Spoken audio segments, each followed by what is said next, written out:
Olá, questão 58, UEL 2020. A figura a seguir destaca os tubos de pitot de uma aeronave. Aqui, na fuselagem do avião, nós temos o tubo de pitot. E eles estão presentes nas aeronaves em operação na aviação civil e militar, e uma das suas principais funções é a aferição da velocidade dos aviões. Com base nos conceitos da mecânica de fluidos, assinale a alternativa que apresenta corretamente os princípios físicos utilizados para explicar o funcionamento do tubo de pitot. De repente, alguns se assustaram porque nem conheciam, nunca tinham ouvido falar dos tubos de pitot, mas você poderia resolver o exercício, responder o exercício, conhecendo os conceitos de mecânica de fluidos. Então, para começar, vamos analisar aqui. Eu tenho um tubo. Esse tubo ele tem diferentes áreas. Vamos representar aqui um exemplozinho. Veja que essa área eu vou chamar de área 1. E aqui, área 2. A área 2 é maior do que a área 1. E o fluido vai passar aqui por esses tubos.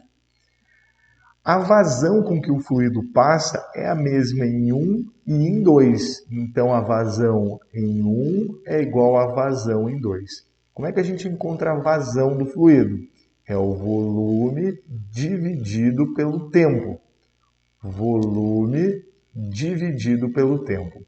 O volume dessa região aqui é o volume de um cilindro. E o volume do cilindro é a área da base vezes o comprimento, dividido pelo tempo. A área da base vezes o comprimento, dividido pelo tempo. Note que comprimento por tempo, nos dá a velocidade. Então, nós temos que a área 1 vezes a velocidade 1 é igual à área 2 vezes a velocidade 2. Com isso, nós já concluímos que a área e a velocidade são grandezas inversamente proporcionais. Quando a velocidade aumenta é porque a área diminuiu, ou quando a área diminuir é porque a velocidade vai aumentar. Um outro detalhe, vamos pensar aqui na equação de Bernoulli. Equação de Bernoulli. A equação de Bernoulli diz o seguinte, que a pressão mais a densidade vezes a gravidade vezes a altura mais a densidade vezes a velocidade ao quadrado sobre 2 é algo que se mantém constante, uma constante. Então, a partir disso, a partir da proposta de Bernoulli, nós concluímos que quando a velocidade aumentar, para compensar esse aumento, a pressão deve diminuir. Então, já anota aqui que velocidade é inversamente proporcional à pressão. Então, se a velocidade é inversamente proporcional à área, a velocidade é inversamente proporcional à pressão, nós já concluímos que a pressão e a área são diretamente proporcionais. Outro detalhezinho que já vamos deixar registrado aqui, que vai facilitar a resolução da questão 58, é a proposta de Stevin.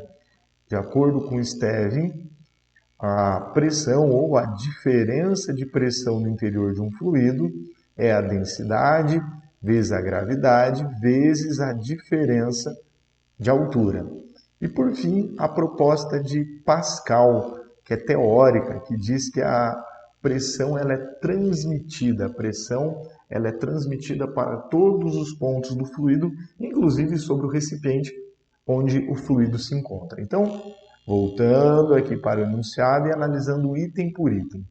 Letra A.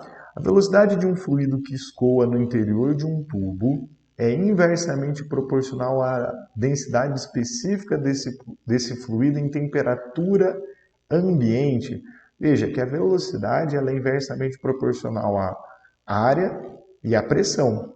Então, incorreto o item A. Item B. A variação de pressão em qualquer ponto de um fluido que escoa num tubo é inversamente proporcional à área. Nós acabamos de analisar que pressão e área, veja, pressão e área diretamente proporcionais. Então, incorreto a letra B. Letra C. A variação de pressão entre dois pontos no interior de um fluido em repouso é igual à razão entre a densidade do fluido e o desnível vertical entre os pontos? Incorreto. E vamos lembrar da proposta de Stevin.